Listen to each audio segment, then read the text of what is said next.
Hi, everybody. Hello on this wonderful Thursday for today's Wonder Why Lunch and Learn. And we have a fabulous guest on today, M Davison, who is going to be talking us about why women are so overwhelmed, women over 40, and what to do about it. But before we bring Sarah on, let me quickly introduce myself and let you know what we're doing here, because we have these wonderful lunch and learns regularly, plus loads of other stuff on my LinkedIn, YouTube, Facebook group, and of course, Instagram. So I am Tracy Sider. I am a pain relief and body shape exercise specialist for women over 40 who are done with their stiff, achy, stuck behind screens bodies and are ready to get in shape, feel pain-free, and age well without the sweat, strain, or time suck of typical exercise. So welcome to my world, and welcome, Sarah. Let me bring you on. So wonderful to have you here. Sarah is a homeopath and natural menopause expert. Thank you so much for coming onto the show, Sarah. Really excited to be here, Tracy. It's a pleasure. Amazing. Let me just check very quickly that we are alive and that everyone can hear us on Facebook. If you're watching in the Facebook group, the Moving and Reshaping Club for Women 40 Plus, if you're not there, go and join there, because that's where a lot of the magic happens. If you are watching us there, please just give me a thumbs up that you can see us and that you can hear us. But let's get started. Sarah, tell us a bit about you and how you came to this work, and what's the deal with the overwhelm and exhaustion for women over 40? Yeah. So I guess my story, as is often the case with healers, is very related to what I'm going to be talking about. So I started life as a linguist, really. So I did Russian at university. I spoke various other languages. But when I graduated, I didn't really want to do any of the obvious things. I didn't want to be an interpreter or a translator or a teacher. So I kind of fell into advertising sales. Didn't feel like me at all. But 7 years in advertising sales taught me a lot. It increased my confidence, and it made me realize that I love dealing with people. So because of that, I then went back to college and did a psychology degree, thinking I might become a clinical psychologist. Well, after that degree, I didn't become a clinical psychologist. I married one instead. Then what I did is I went into something very people related. I became a corporate consultant for innovation and creativity. So working with the big hello, stress and overwhelm. Yeah. Oh my God. Well, this is where the story's going, right? So very stressful job, but in my 30s, I was coping with it okay. But then I married late. I had a baby at 41.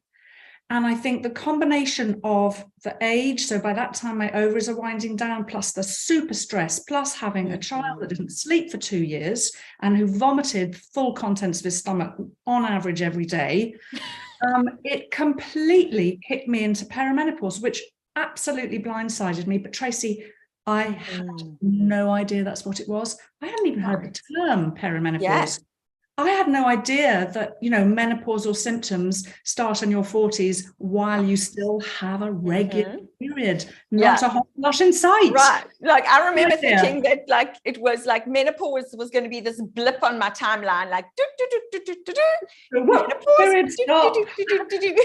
a few hot flushes and on we go. No. So I thought that I was doing burnout. That's what I thought was happening. But the good thing is that it made me go back to my homeopath. So I'd always been a fan for 20 years by then, a big fan of homeopathy, and I'd seen homeopaths and self-prescribed and that kind of thing. And I hadn't seen my homeopath in a while. So I went back, and the results, because I was really in extremis then, the symptoms that I were getting were total exhaustion, weakness such that I could barely get up the stairs without stopping at least twice.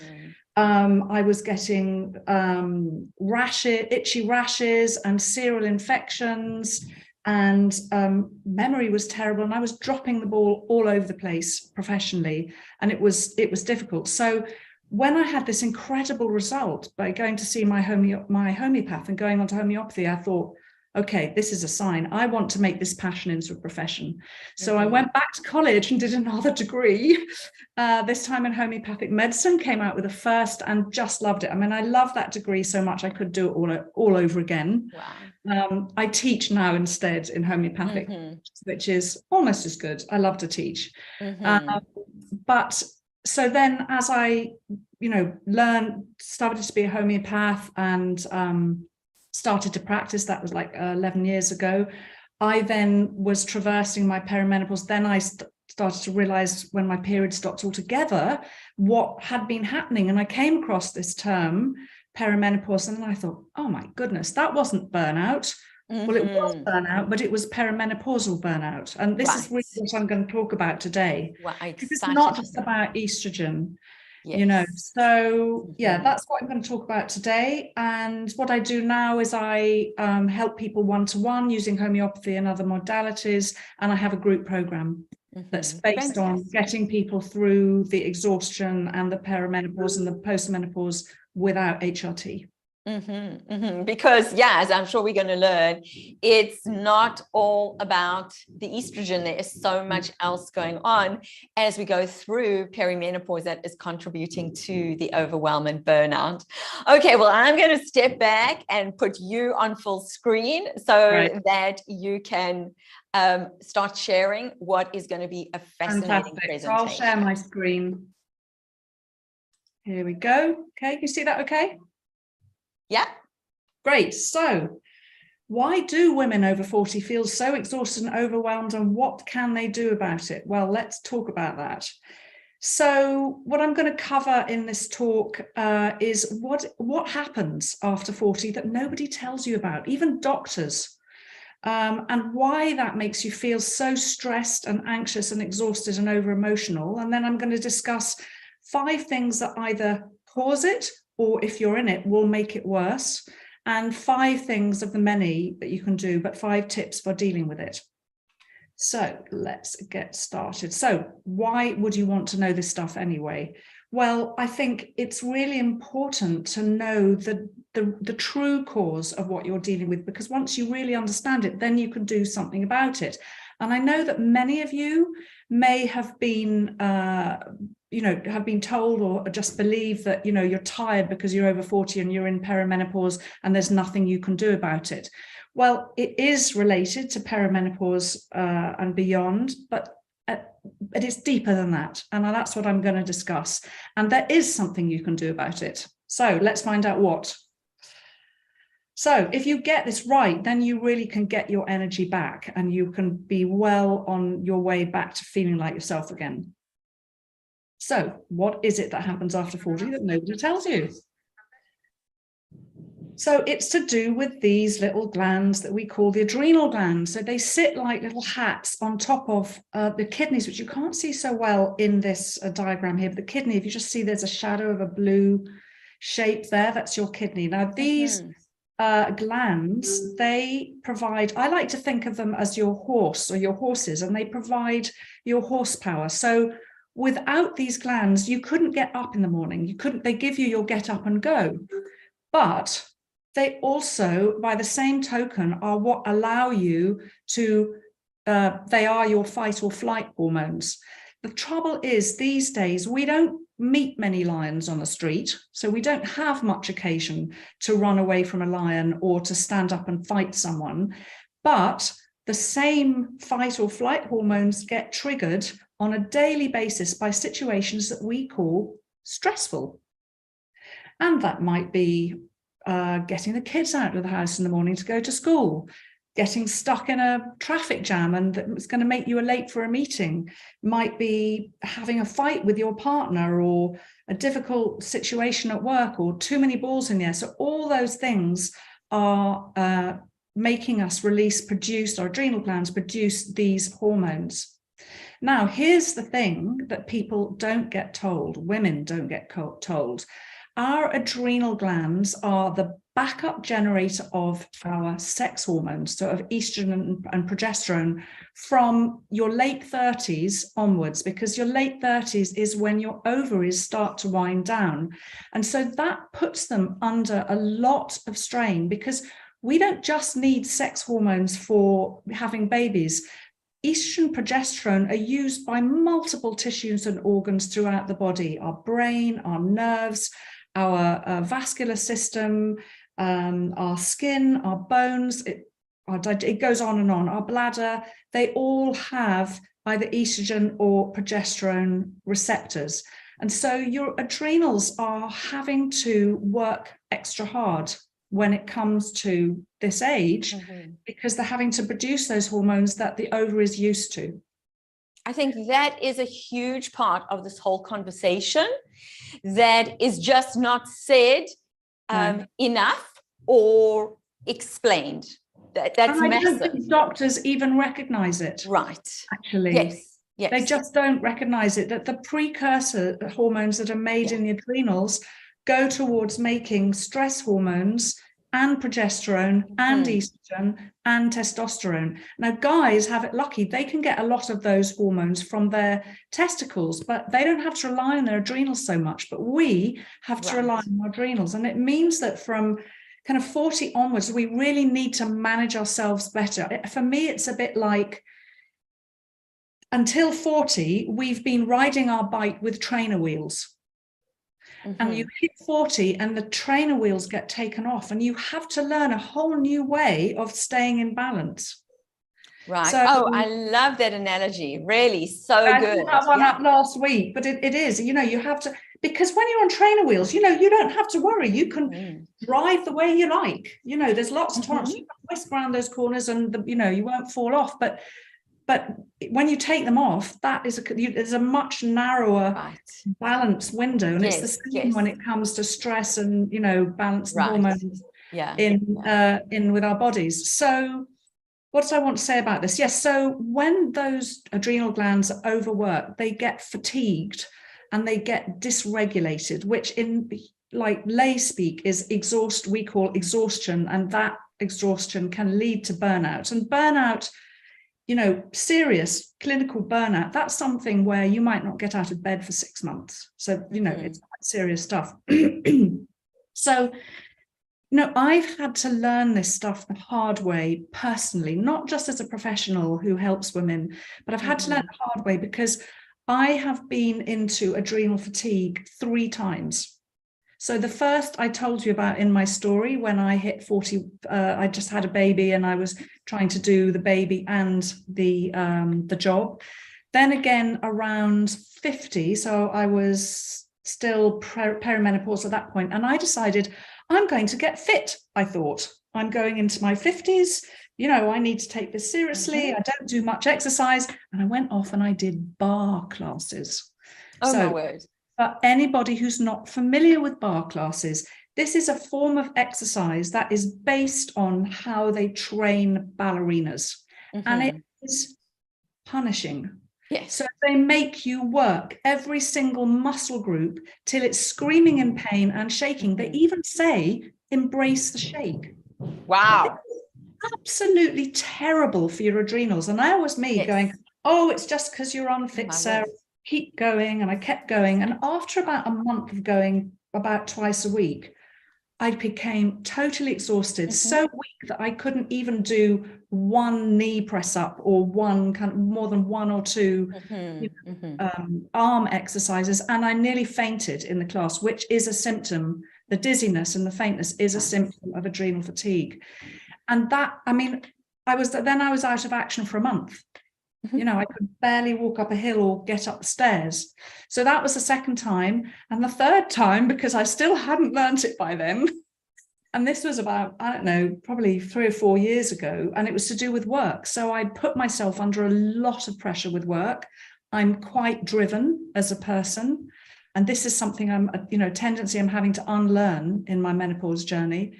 And again, I went into crash, and it took me ages to recover from it. So if anybody out there is, starting to hear some ahas are going off, then keep listening, because, I really want to get this message across to the people listening, so you don't have to learn it the hard way like I've had to learn it. And just as an aside, if you're thinking, gosh, I really think I might have some adrenal fatigue, I'm going to go to the doctor, The doctors do not acknowledge this diagnostic. They will say, what are you talking about? For doctors, either your adrenals test okay, or they are in complete collapse, and it's what's called Addison's disease. So, which is really kind of clinically total burnout. So let's get on and look at what some of the symptoms are. So exhaustion, big one. Emotional overwhelm, anxiety. My anxiety went through the roof. You may also get depression, irritability, crying at the drop of a hat. Your PMS may get worse. Insomnia, and I'm going to talk more about that later. And energy is like, you probably, if you've got quite strong adrenal fatigue, you're probably going to be exhausted on waking, can't feel human without coffee. And then you have a crash in the afternoon, kind of between 2 and 4, you have an energy crash, and then you're propping yourself up with sugar and caffeine, probably. Not if you know better, but we'll be talking about that in a moment. And then some people also get an energy crash between 9 and 10 in the evening. And if they go to bed, then that's okay. But some people push through that crash, and when they get to bed, they can't get to sleep till like 1 in the morning. So let us know in the comments if which of these symptoms, if any of them, are resonating with you. I mean, if I think back to where I was before I had, my career change and got into health and wellness, it's like, yes, all of them. Yeah. And there's the expression wired and tired. This is adrenal fatigue, where you know you're exhausted, you get into bed and you're like, nothing's happening, or you wake in the middle of the night with hot flushes. So, adrenal fatigue is one of the main causes of hot flushes. And what I find is, if I have a bad night, or 2 or 3 bad nights in a row, then I get hot flushes during the day. Otherwise, not. So it's very related. All right. So important. Let's say that one more time. Hot flushes are related to adrenal fatigue. That's one of the causes. They can also be related to estrogen and liver, but in most people, I find that they're very related to this tired adrenals. And then with the tired adrenals, you can get neck, back, or shoulder pain as well. Okay, so let's move on. What's next? So let's then look at what are the 5 things that can cause this after 40, or if you're already in it a bit, can make it worse. So number 1 is, if you hadn't guessed already, is stress, because these are stress hormones. And so it could be acute stress or chronic stress. So acute stress would be short-lived, very intense something happening. Like it could be you lose a loved one, or you in a divorce, or you've moved house, or you've just got too many things on your plate. That's more chronic, actually, because that's ongoing. But if it's acute, it's like, or it could be like having an operation. And I'll talk more about the pain factor later. But that's acute stress. Chronic stress could be caused by just having your diary's too full, you've got too many balls in the air. We are the sandwich generation. And for those women who are, this happens for those women who are sandwiched between kids at home, holding down a job, looking after elderly relatives, probably elderly parents, sick parents, or whatever. And that is a huge amount of stress at the very time when we don't need it and our resources are a bit low. And then I like to add an extra one, and keeping your marriage fresh and interesting, right? Oh, wow. Yeah. Okay. Yeah, absolutely. Now, stress may also be internally generated. It may be something about your mindset or the way you talk to yourself. It may be your relationships. It may be that you're in a partnership or a marriage where it's difficult. Maybe there's a lot of fighting, or there's, your partner's a bit controlling. Or maybe it's work and, you're being bullied by someone, or you've got a very demanding boss, or a very demanding, work schedule. So all those things can cause a problem with your adrenals. Number 2, this is not in any particular order, but sleep. It is so important. Now, if you have a chronic lack of sleep, that is going to cause your adrenals to really struggle. And the trouble with this is there's a bit of a vicious circle going on, because lack of sleep causes adrenal fatigue. Adrenal fatigue causes lack of sleep because you get wired and tired. So then it gets worse and worse. So sleep is a big cause. And then, as I mentioned earlier, any kind of pain, chronic pain, illness, or surgery is taxing for your adrenals. Mm-hmm. So don't have to say much more about that. And then exercise. So, exercise, of course, is great. But when you are adrenal fatigued and you're in your 40s and you're feeling a bit tired, hard exercise is not the answer. In fact, it's going to make it worse. If you remember, I talked about that metaphor of the horse. So all these things I've talked about, lack of sleep, hard exercise, they are like whipping the horse to get up when it's collapsed on the ground. Now, with exercise, of course, a lot of people are a bit addicted to exercise, especially if they're adrenally fatigued, because it does give you that initial lift of cortisol and endorphins that can make you feel better. But if you're feeling wrecked after your exercise, or you notice it really takes a toll on you later, it means it's not for you. And this can be quite difficult, I find, for women to accept. And of course, you'll be learning this with Tracy, and this is why Tracy's program is such a great answer in your 40s, because it really helps women navigate this avoiding hard exercise, because there are other ways to get results, right, Tracy? Yeah. Yeah, absolutely. Sorry, I just had my mic on silent because we've got builders in the house. They were bang, bang, bang, bang, bang. Absolutely. The thing is that we hit our 40s, our body shape starts changing. We notice a change in our muscle tone as well, because the estrogen is lowering. And so we then feel like we need to be exercising more to hold on to that shape, right? And then it becomes a whole vicious cycle. So this is why we get such wonderful results in the reshaping. Yeah. Absolutely. And it is very, very much an individual thing. I mean, I have met a few women who, they're in perimenopause, but their adrenals seem to be fine, and they find, they feel great with hard exercise. But then, of course, from your point of view, are they aligned?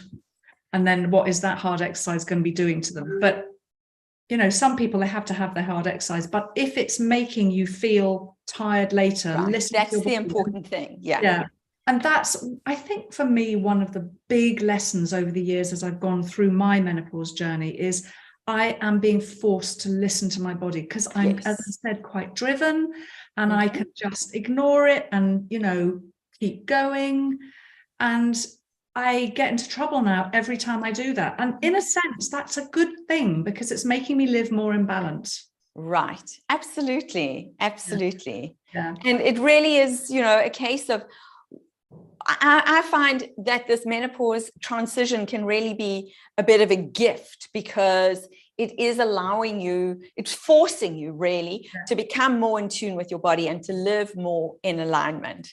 Physically, mentally, and emotionally, because there's no more wiggle room, right? Absolutely. No more wiggle room. And, I often talk to my people that I work with about you being a house, and that over the years, any of the cracks that have opened up, be they physical tendencies or emotional tendencies, like, unresolved emotional stuff, trauma or difficult relationships, or a tendency not to have very good boundaries, you've kind of papered them over. But when menopause comes along, it's like the ground shifting under your house, and those cracks just burst wide open. You can't paper them over any longer. And as you say, it's a gift, because then you have to address them. And if you address them, hey, the next, few chapters of your life is going to be amazing. Yeah. Because you're so much more in balance. Okay, so then let's get on the last one, number 5. What will make it worse? And this is a tricky one. When we are adrenally fatigued, we reach for the sugar and the caffeine to prop us up. Got to have that coffee to keep us get us up in the morning. Let's have a cup of tea or a cup of coffee and something sugary, sugary snack, and that mid-afternoon energy crash. And it really is the worst thing you could do. Again, these things, it's like beating the horse to get up. And you're creating a deficit. it may give you that initial lift, but it's actually making your adrenal situation worse. And I'm going to talk more about this kind of adrenal stimulating foods now, as we go into some 5 tips for actually dealing with this exhaustion that tends to happen, in the 40s and onwards. Because this isn't just about perimenopause. Let me be clear. It's not just about your 40s. I'm now 59 and I still am I have to manage myself. And I think I always probably will, because my adrenals are a bit of a weakness. I think because I was always a bit anxious. So they've always been a bit kind of under pressure anyway. And so now, and with lower estrogen, then, the adrenaline, the stress hormones tend to go up as well. So it's a bit of a catch-22. But anyway, so 5 tips for dealing with it. So going back to the food, I would suggest that you eliminate, as far as you can, all adrenal stimulants. So let's talk about what these are. So caffeine, obviously coffee, and most people know that tea has caffeine, black tea. But one tea that people are not so aware of that is full of caffeine is green tea, because it's marketed as a kind of healthy, full of antioxidants, really good for you tea. And it's really great for you, but not if you've got tired adrenals, because black, green and white tea, whatever kind of tea you've got, unless it's decaffeinated, has caffeine in it. And this is stimulating your adrenals and making them work harder. Also, the other things that contain caffeine are Coca-Cola and all those energy drinks like Red Bull, etc. Yerba mate, matcha tea, very healthy, but it's got caffeine in it. Dark chocolate, that's the one that I find difficult. That has coffee in it. And for anybody that's not coffee, has caffeine in it. And also oranges and hard cheese, they don't have caffeine in them, but they stimulate your adrenals, as does... Why? Both things I love. In fact, these are all the things I love. Yeah, so none of that glugging the orange. Tell me a bit more about the oranges and the hard cheese. It's just something that I was taught. I don't know what it is exactly that it does to stimulate the adrenals, but it does. With the orange juice, it's probably because of the predominance of sugar, but there may be something else in there as well. And of course, anything sweet. The thing I would say is, if it tastes sweet, then it's got some form of sugar in it. So don't have the wool pulled over your eyes about those protein bars.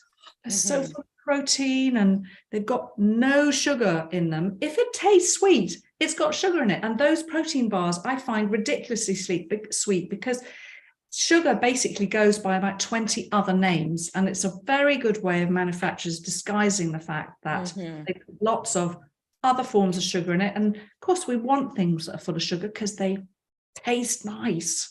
Right, and that fires up the brain. Yeah, and even fruit one should be pretty careful with. Fruit is a better form of sugar because it has fiber in it, which slows down the release. But I would never have fruit on an empty stomach. I'd only have it on top of something else, so it's buffered. The sugar going into your system is buffered. And just an aside for anybody who's struggling with sleep, because that's a major symptom of adrenal fatigue. If you're thinking, well, I've got to have my caffeine, but I don't drink caffeine after 1 o'clock. So, it can't be that it's affecting your sleep. I'm sorry, you need to think again, because the half-life of caffeine is 5 to 6 hours. What that means is technically that if it's taking 10 to 12 hours for caffeine to completely leave your system. So if you like to put the light out at 10, your last caffeine of any kind should be at 10 in the morning.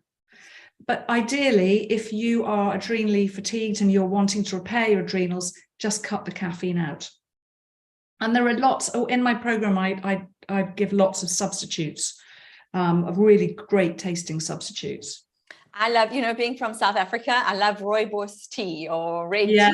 Yeah, and things like chicory coffee is absolutely delicious.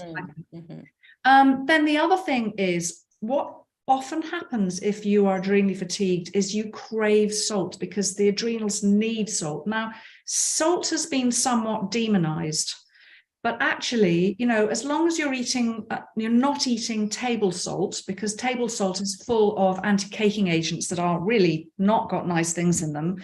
But if you're eating rock salt or sea salt or Himalayan salt, then it's fine. And you know, one of the things that affects adrenals is heat. And what I find is when I'm in very strong heat, like when I was in Spain last summer, I drink salty water, and it really restores me because the adrenals need it. So if you're craving salt with this exhaustion, eat it, because it means that your adrenals need it and it will support them. Okay, so we talked about sleep on the other side of the equation. Sleep is the very best repair you could have for adrenal fatigue. And so what do I mean by this? Well, ideally you want to be switching the light out by 10, certainly no later than 11, because from 11 o'clock is when your body regeneration starts. So trying to get the light out by 11 and napping. So I mean, a lot of places you'll read, you know, on insomnia and things, which, as I said, can be a result of adrenal fatigue. They say, oh, you shouldn't nap because it'll stop you sleeping in the evening. But I beg to disagree on that, as long as you keep the nap short. So if you're not having more than, say, 15, maximum 20 minutes, actually, I find it helps me sleep because and I do it in that if I occasionally get that afternoon crash, I will go, okay, I really need to put this down, which is very hard for me to leave my desk.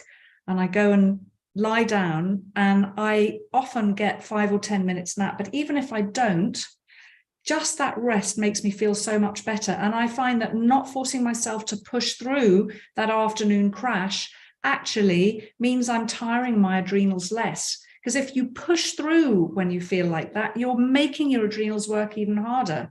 Whereas going and having a little rest is allowing them to repair a bit. And then they're not so dysregulated when you get to actually putting the light out at 10 o'clock. Does that make sense? It does. I love that. And I am a great power napper. Good for you. Huge proponent. Thank you for bringing that up. Very. Oh, it's great to hear you're a power napper. I have a girlfriend I used to work with. I mean, she was power napper A1. In the office, if she felt tired, she would just sit on the floor, prop herself up against the wall and just go to sleep for 10 minutes. I was so jealous. And again, it really is a case, you know, when I heard you saying there, it really is a case of just listening to your body and responding to what it needs. That crash is your body saying, I need a break. I just need 10 minutes, 15 minutes, not another cup of coffee. But if your listeners are anything like me, they have had 40 years of overruling the signals in their body. And so it's taken me years to unlearn that tendency. And just to reiterate, have the nap. But if you think you might sleep any longer than 20 minutes, put an alarm on, because if you do sleep longer, then it will disturb your circadian rhythm and it will make it more difficult for you to get sleep in the evening. Absolutely. Okay. What is next? Right, movement. So we've covered this really, but it's really, again, listening to your body and judging what is best for you. So, you know, again, Tracy's program is great for this, but I've shown someone doing Tai Chi here. You know, if you are someone that is, you're beginning to think, yeah, I've certainly got adrenal fatigue, then stay away from the running, the spinning, the HIIT workouts. They're all very taxing on the adrenals. Go for stuff like what Tracy does, or yin yoga, or qigong, or, you know, gentle stuff. Just walking. You know, some people are so exhausted that all they can do is walk. So it is very much about tailoring your exercise to suit your energy levels. And then lastly, and this is a really big one, is you need to reduce sources of stress, because remember we talked about one of the big causes of adrenal fatigue being stress, and a lot of stress a lot of stress is internally generated. So what do I mean by that? I mean things like when you should, must, and ought yourself. When you have a deadline that is really, really hard to meet and you don't allow yourself to go back to the other person and say, do you know what, I need to push this out. What else could it be? Relationship stress. So, you know, these are all things I cover on my program. So relationships can be a huge source of stress, you know, the fights, the triangulation, you know, and particularly for women, not having great boundaries. So feeling that you have to please everybody but yourself. That's hugely stressful, not being able to say no. They say that perimenopause is when a woman finds her no. And that is partly to do with the fact that we have, you know, our bandwidth for tolerance is much narrower. And also the fact that we have less estrogen. And estrogen apparently is a hormone that makes us compliant. So less estrogen, less compliant, more no's. So yeah, reduce internally generated stress. And it might be, you know, that just very obvious things like delegate more, put less in your diary. I have had to get better at, rather than someone going, like a patient going, oh, I must see you this week. And I have a tendency by nature as a healer to put them first and go, okay, I'll find somewhere to shoehorn you in, and then feeling exhausted because I have overfilled my diary, I'll go, actually, do you know, I can't help my patients if I'm, you know, if I'm giving from my saucer, as I say, and not from my cup. If I'm giving everything that I need, and then, you know, depleting myself so much that I can't help anybody. So if you are someone who likes to be, you know, helping people, and you've got a lot of people kind of under your care, do remember to look after yourself first, because if you go into burnout, you can't help anyone. Okay, on that rather strong note, I will finish and say thank you very much for listening. And I have 2 gifts for you. So I have a guide called The 7 Do's and Don'ts of a Smooth Natural Menopause. And in that, you can also, there's a link to a free curiosity call if you would like to talk to me about how to navigate your perimenopause or postmenopause without HRT. And I also have, for anybody who's curious about whether, you know, they are doing adrenal fatigue and how bad it is, I have a free online assessment, and you can just get it by using these QR codes. Thank you so much, Sarah. This has been really, really enlightening, such important information. This is probably a talk that you want to listen to again and take some notes. And thank you for offering these fantastic guides. What amazing, amazing help. So maybe you can tell people how they can get hold of you. Absolutely. So you can find me on LinkedIn under Sarah Davison, Thrive Homeopathy, or Facebook. I have a Facebook page, Natural Menopause Expert, and my website is thrivehomeopathy.com. Fantastic. So back tonight, and it's in the slide before this. If you want to replay. Fantastic. Fantastic. Thank you. And I know a lot of people will be watching this on the replay because it's evening for you in the UK, but it's in the middle of the workday for us here in North America. I know a lot of people requested the replay. So if you are watching on the replay on LinkedIn at Tracy Sider, if you just type in Tracy Sider, you'll find the replay there. Or in my Facebook group, Moving and Reshaping Club for Women 40 Plus, you will find the replay there as well. If you have any questions for Sarah, please just pop them in the comments, tag Sarah, and will you be able to answer people's questions, Sarah? Absolutely, yeah, absolutely. Amazing, amazing. Okay, everyone, thank you so much for joining us. Thank you for coming, Sarah. I hope you will come again. Thank you. I really enjoyed it, Tracy. I always love talking to you. Well, you know what, you explain things so beautifully, and it must be the linguist in you. Yes, probably. I always love your metaphors and analogies. I'm like, oh, how is Sarah going to explain this today? And you never disappoint. Thank you for coming to join us. Thank you. Bye.